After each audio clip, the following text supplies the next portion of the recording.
बात करते हैं, अदालत ने एंकर जमील फारूकी को एफआईए के हवाले कर दिया। आज मजिस्ट्रेट के सामने पेश करने का हुक्म दिया गया।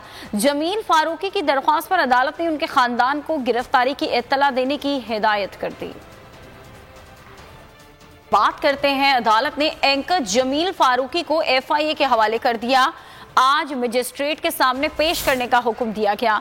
जमील फारूकी की दरख्वास्त पर अदालत ने उनके खानदान को गिरफ्तारी की इत्तला देने की हिदायत कर दी।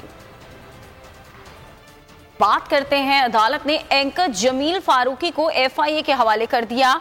आज मजिस्ट्रेट के सामने पेश करने का हुक्म दिया गया।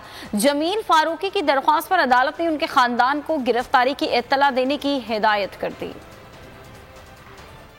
बात करते हैं, अदालत ने एंकर जमील फारूकी को एफआईए के हवाले कर दिया। आज मजिस्ट्रेट के सामने पेश करने का हुक्म दिया गया। जमील फारूकी की दरख्वास्त पर अदालत ने उनके खानदान को गिरफ्तारी की इत्तला देने की हिदायत कर दी।